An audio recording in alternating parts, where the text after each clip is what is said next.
नमस्कार। जब हम किसी नए देश में जाते हैं तो सबसे पहले हमारा उद्देश्य और हमारी कोशिश क्या रहती है?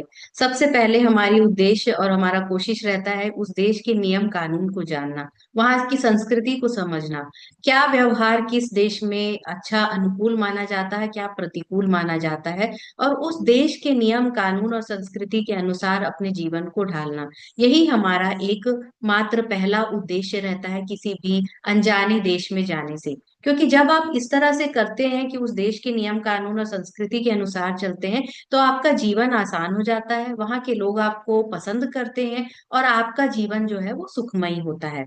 उसी तरह से सोचिए कि ये एक धरती भी हमारे लिए जब हम जन्म लेते हैं कि तो एक अनजान देश की ही तरह है। उस इस धरती पर जब मनुष्य आता है तो उसे क्या जानना होता है? वो यह जानना चाहता है कि क्या श्रेष्ठ व्यवहार है, किस तरह से व्यवहार किया जाए, आपस में हमारा व्यवहार क्या हो, जीवन के लिए सदाचार क्या है, सदाचार की परिभाषा क्या है। सदाचार, सहिष्णुता और प्रेम अगर आधार स्तंभ हैं, तो उनकी मर्यादा क्या है, कब तक कहाँ पर निभानी चाहिए, कहाँ पर नहीं निभानी चाहिए, कहाँ पर ये गलत हो जाता है, कहाँ पर शौर्य दिखाना है और कहाँ पर सहिष्णुता दिखानी है। ये सब एक प्रश्न रहता है। पाप क्या होता है, पुण्य क्या होता है, उसकी परिभाषा क्या है, क्या चीज डिसाइड करता है कि ये पाप है और पुण्य है, और किस तरह से हमें व्यवहार करना चाहिए। और अगर आप देखें तो रिश्ते जो होते हैं वो हमारे जीवन का आधार होते हैं। तो रिश्तों में क्या मर्यादा होती है, किस तरह से किस रिश्ते को निभाना चाहिए, और कठिन समय में जब जीवन हमें हमारी परीक्षा लेता है, कठिन समय में हमें रिश्तों की मर्यादा, उसकी सौंदर्य को किस तरह से बना कर रखना है, संजो कर रखना है, संभाल के रखना है, यह एक बहुत बड़ा प्रश्न होता है। भारतीय संस्कृति जो कि एक प्राचीनतम संस्कृति है, इसमें बहुत से बहुमूल्य ग्रंथ पाए जाते हैं, क्योंकि हमारे यहाँ ज्ञान योग को बहुत बड़ा स्थान दिया गया है।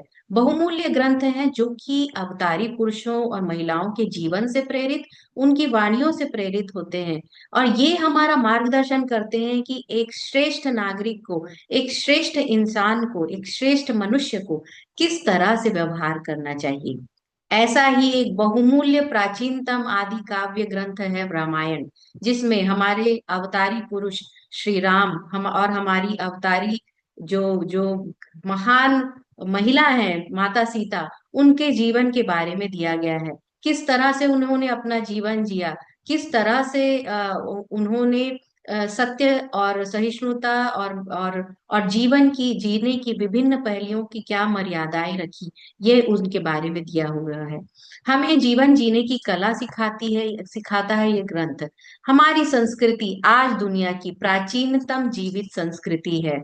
आज की आपका जो आधुनिक हिंदू जो जो आप संस्कृति देखते हैं, सनातन संस्कृति जो देखते हैं, जैन, बौद्ध और सिख पंथ जो आप देखते हैं, और भी कई विचारधाराएं हैं, ये सभी खूबसूरत विचारधाराएं जो हैं इसी विशाल भारतीय प्राचीनतम सनातन संस्कृति का ही एक भाग है। विभिन्न शाखाएं हैं। तो आज ये जो शाखाएं हैं इनमें बहुत सारे महापुरुष हुए हैं, बहुत सारे गुरु हुए हैं, संत हुए हैं, जिन्होंने अपने जीवन से हमें प्रेरणा दी है, अपनी वाणी से हमें प्रेरणा दी है। और ये हमारे बहुमूल्य ग्रंथ है जो कि ना केवल भारतीयों के लिए बल्कि आज समस्त विश्व के लिए एक जीवन जीने की कला सिखाने का एक अद्वितीय स्रोत है। कालांतर में लोगों को सही रामायण का ज्ञान नहीं रहा। रामायण की रचना इतनी पुरानी है कि उसकी तिथि को बताना भी एक अपने आप में चुनौती हो गई है। फिर भी नक्षत्रों के जो पोजीशन होती है उसके आधार पे, भौगोलिक जो डिस्क्रिप्शन दिया हुआ है रामायण पे, उसके आधार पे, और बहुत सारी जो हमारे बहुत सारी जो जो हमारे जो खुदाई में मिले हुए हैं, आर्कियोलॉजी में मिले हुए हैं, उस तरह की बहुत सारे मंदिरों और शिलालेखों और इन सब के आधार पे कुछ जो है वो डेट डिसाइड करने का, तिथि डिसाइड करने का काम किया गया है। तो कुल मिला के सभी कुछ मानते हैं युगों पहले, कुछ मानते हैं लाखों साल पहले, कुछ मानते हैं हजारों साल पहले, कम से कम हजारों साल पहले तो ये मानते ही हैं कि हजारों साल पहले रामायण हुई थी। इतनी पहले हुई थी कि उस समय का डेट करना जो है, उस समय का की तिथि निकाल पाना उस कालखंड की, ये भी एक चुनौती का विषय है। ये हमारे आधुनिक ज्ञान के बहुत बहुत बहुत पहले जाती है। तो यह एक इतना प्राचीन ग्रंथ है। फिर भी सदियों से श्री राम और माता सीता और रामायण के विभिन्न पात्र जो हैं हमारे जीवन का मार्गदर्शन करते आए हैं, हमारी संस्कृति को कहीं ना कहीं जीवित रखते हुए आए हैं। हमारा देश और यह समस्त भूखंड अनेक परिवर्तनों से गुजरा है। बहुत से इसी संस्कृतियां हमारे देश में आई हैं, कुछ ने शरण लिया, कुछ ने आक्रमण किया, हमारी संस्कृति को धूमिल करने के प्रयास भी हुए। और जब बहुत सारी संस्कृतियां मिलती हैं तो कुछ चीजें जो जो रहती हैं वो पीछे छूट जाती हैं या धूमिल भी हो जाती हैं। परंतु आज भी श्री राम और सीता और रामायण के विभिन्न पात्र हमारा मार्गदर्शन करते आ रहे हैं। कालांतर में लोगों को सही रामायण का ज्ञान नहीं रहा। आज के युग में सही मार्गदर्शक और समय के अभाव के कारण लोगों को मूल ग्रंथ करने का जो है वो समय नहीं है। और क्योंकि समझने में भी तकलीफ होती है, भाषाएं थोड़ी सी प्राचीनतम है। रामायण केवल श्री राम की कथा ही नहीं है, बल्कि वह हमारे गौरवशाली इतिहास, हमारी संस्कृति, हमारे हमारे जीवन मूल्यों का एक प्रतिबिंब है, जिसमें सहिष्णुता के साथ साथ वैभव और शौर्य भी बताया गया है, जो जनमानस को प्रेरित करता है। सनातन भारतीय संस्कृति आपको प्रश्न करने और अपना दृष्टिकोण रखने और अपने तरीके से कथा कहने, उसका निष्कर्ष निकालने की छूट भी देती है। और इसी इसी छूट के कारण जो है वो बहुत सारी कलाओं में, चाहे वो चित्रकला हो, संगीत हो, नाट्य हो, और आजकल जो है वो चलचित्र यानी मूवीज और serial, TV serial, OTT platform, इनके जरिए भी रामायण व्यक्त की जा रही है।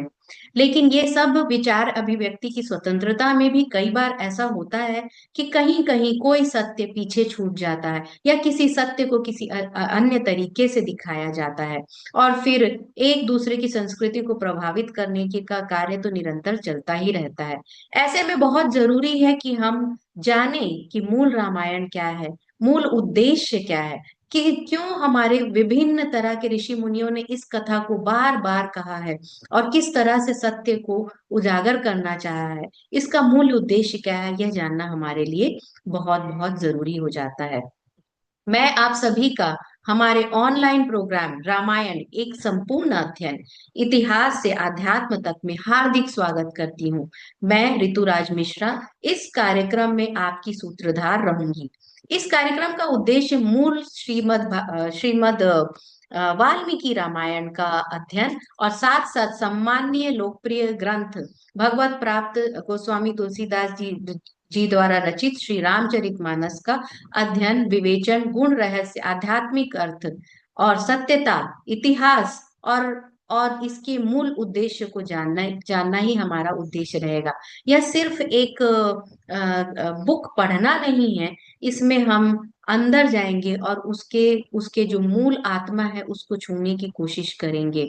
यह कार्यक्रम उन लोगों के लिए है जो एक खोजी मानसिकता रखते हैं कि आखिर सत्य क्या है, किस तरह से हमें इस आधुनिक जीवन में उस सत्य को देखना चाहिए, क्या चीज को अपनाना चाहिए, क्या चीज को नहीं अपनाना चाहिए। अगर हम अपना रहे हैं तो उसके पीछे कारण, रीजन क्या है। Reasoning, questioning is always accepted in our culture, and we are going to do that in a very very organic unbiased way. So I invite you all to join this programme. ये programme सबके लिए खुला हुआ है, हिंदी भाषा में ये programme रहेगा। कोई भी जाति, धर्म और संस्कृति और भूगोल से संबंधित व्यक्ति जो है, चाहे वो प्राणी कीलर हो या ना हो, ये वो सभी कोई इस प्रोग्राम को जो है वो ज्वाइन कर सकते हैं। ये प्रोग्राम ऑनलाइन रहेगा, और इसकी तिथि और समय वगैरह जानने के लिए आप इस मैसेज का इस वीडियो के डिस्क्रिप्शन में भी देख सकते हैं, और आप हमसे संपर्क भी कर सकते हैं व्हाट्सएप में। +91 इंडिया का कोड है, और 9591244009 ये हमारा व्हाट्सएप नंबर है। आप इसमें व्हाट्सएप करके भी ये मैसेज को है प्राप्त कर सकते हैं। इस कार्यक्रम के लिए कोई फीस नहीं ली जा रही है। ये प्रोग्राम जो है उसका उद्देश्य है एक एक बहुत ही ऑर्गेनिक लॉजिकल वे में इस महान ग्रंथ का अध्ययन करना, इससे जीवन जीने की प्रेरणा लेना, क्या चीज सीखना चाहिए और क्या हमारा उद्देश्य होना चाहिए इन इस बहुमूल्य ग्रंथ को पढ़ने का। यही एक एक एकमात्र उद्देश्य है, सत्य की खोज। तो आइए हम और आप इसमें खुल के शामिल होते हैं। और ये प्रोग्राम सबके लिए ओपन है, जैसे मैंने पहले भी कहा है। हमने भगवत गीता पे भी कार्यक्रम की है, क्योंकि गीता भी एक बहुत बहुमूल्य ग्रंथ है जो कि विश्व प्रसिद्ध है। और इसमें हमने हिंदी और अंग्रेजी में दो प्रोग्राम किए अलग अलग, और बहुत ही अच्छा रिस्पांस रहा। बहुत सारे लोगों ने कहा है कि उन्होंने भगवत गीता पहले भी पढ़ी थी, लेकिन जिस तरह से इसमें अध्ययन किया गया, उनके बहुत सारे प्रश्नों के उत्तर मिले, कुछ नए दृष्टिकोण मिले, और अब वो प्रैक्टिकली भगवत गीता को अपने लाइफ में कहाँ पर इस्तेमाल, कैसे इस्तेमाल करना है, ये वो देख पाते हैं और अपनी संस्कृति से जुड़ पाते हैं। इस तरह से इस प्रोग्राम को बहुत ही प्यार मिला, और उसी श्रृंखला में हम ये प्रोग्राम आपके सामने लेकर आए हैं। तो मैं आपको एक बार फिर से आमंत्रित करती हूँ कि आइए और इस बहुत ही खूबसूरत सफर में हमारा साथ दीजिए। आइए हम और आप अपने गौरवशाली इतिहास के पन्ने पलटें और अपने अध्यात्म के मोती चुनकर अपनी आत्मा को प्रकाशित करें। जय श्री सीताराम।